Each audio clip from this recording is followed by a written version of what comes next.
မင်္ဂလာပါရှင်ချက်မဲစားမယ်ဆိုရယ်မင်းရဲ့ YouTube channel လေးကကြိုဆိုပါရယ်ဒီနေ့ကတော့မင်းခရုတီကို30သားဝယ်လာခဲ့ပါတယ်2500ဘူပါဒါလေးကိုမင်းရေးစင်းအောင်ဆေးပြီးတော့ပြုတ်မှဖြစ်ပါတယ်သူကတော့သူ့ရဲ့အသားမာပါတယ်နော်အဲ့ဒီတော့အနည်းဆုံး15မိနစ်လောက်တော့ပြုတ်ပါပြီးတော့ဒါလေးကိုမင်းကငွေသီးစိမ့်လေးနဲ့ကြော်မှဖြစ်ပါတယ်ငွေသီးစိမ့်လေးတွေကိုညှက်လိုက်ပါတယ်စီလေးကိုနည်းနည်းပဲထည့်ပါမယ်စီနည်းငယ်ထည့်မယ်ကြက်သွန်နီလေးကို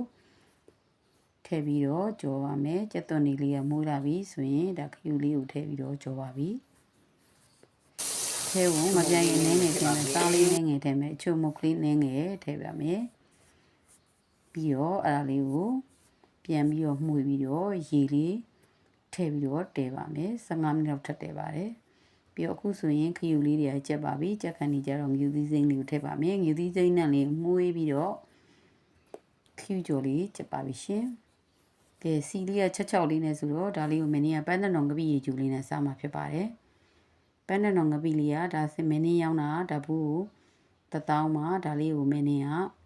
50သားဘူးလေးပေါ့နော်အိမ်မှာကုန်နေလို့မင်းတဘူးကျူလာတာပါငပိလေးကဖွင့်လိုက်ပြီဆိုတော့မှုင်းနေရနှက်ပြီးတော့လေဒီလိုမိုးရင်းချိန်ကမှဒါငပိဦးအစ်စ်တွေသူတို့ဖော်တာပေါ့နော်ကဲအခုဆိုရင်ငပြင်းမာကြီးလည်းပါပါတယ်သူကရေကျူငပိဆိုတော့မွေးပါတယ်စနွင်းလေးထည့်ပြီးမင်းကျူပါမယ်ကဲအခုငပိရေကျူလေးကိုလည်းကျူနေပါပြီအခုဆိုရင်ကြက်ပါပြီအယိုးလေးတွေကိုစစ်ပြီးတော့မင်းငပိလေးကိုလူတလောက်လေးစားမှုလူတလောက်လေးကိုဖြော်မှာဖြစ်ပါတယ်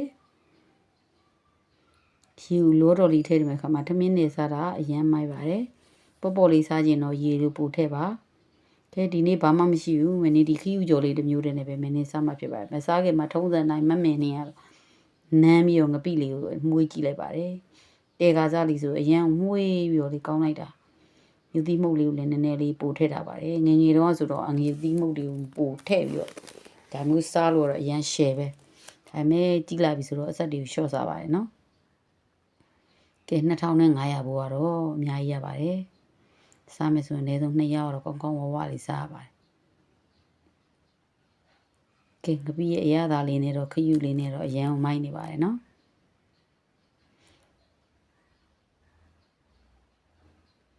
ဒီနေ့ကတော့တနင်္ဂနွေလေးဖြစ်တဲ့အတွက်ကြောင့်မို့မင်းင်းဗီဒီယိုဘလော့လေးကိုရိုက်ဖြစ်ပါတယ်ဒီစက်လေးနဲ့နောက်ဆိုရင်တနင်္ဂနွေနေ့လေးကအိမ်ကိုစောစောပြန်ရတော့ကြောင့်မို့မင်းင်းဘလော့လေးတွေကိုရိုက်ပြီးတော့မင်းင်းပုံမှန်လေးတနင်္ဂနွေတစ်ရက်ကတော့ဘလော့လေးကိုတင်ပြမှာဖြစ်ပါတယ်ဂျားရက်လေးတွေမှာလည်းမင်းဗုဒ္ဓဟူးသို့မဟုတ်ကြာတာပလီလေးဝင်နေတပုတ်လို့တော့တင်နိုင်အောင်ကြိုးစားပေးပါမယ်မင်းရဲ့ YouTube channel လေးကိုလည်း subscribe လေးမလုပ်ရသေးရင် subscribe လေးလုပ်ပြီးမို့တောင်းဆိုပါရစေဒါလေးကတော့အင်ရှင်မတယောက်ရဲ့လက်ရလေးပါပဲเนาะဒါလွယ်လွယ်ကူကူလေးနဲ့စားတာလေးတွေပါထုနဲ့သူကစားတာလေးအရန်ကောင်းပါတယ်ဒီစားစာတွေပင်လဲစာတွေကိုမင်းတို့ငငယ်တုန်းကလည်းမစားခဲ့ဘူးပါဘူးမင်းတို့ကမုံမြီနဲ့စတောင်းမှနေတာပါဒီလိုအစားအစာတွေလည်းပင်လယ်စာတွေလည်းတိတ်မရှိပါဘူးပင်လယ်ကြီးနဲ့တော့နီးပါတယ်စတောင်းမြစ်ကြီးနဲ့နီးပေမဲ့မင်းတို့စတောင်းကရေချိုငါးတွေထွက်တယ်စတောင်းငတလောက်တို့ငပုတ်သင်းတို့ပစွန်ဒုတ်တို့ဒါမျိုးတွေထွက်တာပါငပုံနာတို့ရေချိုညားတွေဒါမျိုးတွေပဲမင်းတို့ကောင်းကောင်းစားဖို့ကဲအခုတော့ရန်ကုန်ရောက်တာနှစ်ပေါင်းနဲ့မင်းကြပါပြီနော်ရောက်တော့အခုဆိုရင်လည်းခက်စားနေကြတာပင်လယ်စာကြီးစားကြတယ်ဘလော့ဂါကြီးလည်းစားပြတယ်အဲ့တော့မင်းတို့ကလည်းလိုက်စားခြင်းနဲ့အဲ့တော့စားကြည့်မယ်ဒါပေမဲ့စားလည်းမစားရဘူးပေါ့နော်ကဲဒါပေမဲ့မနှစ်ကမင်းတခါစားကြည့်ဖို့ပါပြီသူ့ကိုပြုတ်ပြီးမင်းတုတ်စားလေတမယာရည်နဲ့လေဦးအရန်ကောင်းအဲ့လိုပဲငပိရည်နဲ့နေပြီဒါပေမဲ့ခဏတော့မစားပါဘူးကဲဒီတခါတော့မိုးရင်းလေးဆိုတော့သူ့ပေါ်ချိန်လေးဖြစ်တော့မင်းစားကြည့်လိုက်ပါတယ်မစားခင်တော့အသားတွေပါတွေမြန်ရမလားဘိုက်ဒီပိုင်းနားမလားဒီလိုစိုးရင်စိတ်ကလေးနဲ့စားရတာပေါ့နော်ခုတော့တခါစားကြည့်တာဘာမှမဖြစ်တော့မင်းခုတခါထပ်ပြီးတော့စားကြည့်တာပါငပိလေးကလေပန်းတနောင်ငပိလေးနဲ့ဆိုအရန်ကိုမှုေးပြီးတော့စားလို့အရန်ကောင်းပါတယ်မင်းကတော့ထွေလီကလေးထမင်းတွေကိုအများကြီးဟင်းတွေကိုလည်းအမဲစုံလဲ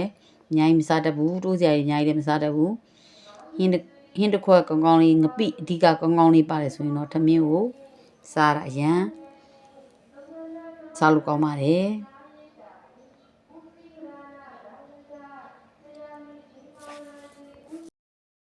ဘလော့လေးကိုပြီးအောင်ကြည့်ပြီးအတွက်အားလုံးကျေးဇူးတင်ပါတယ်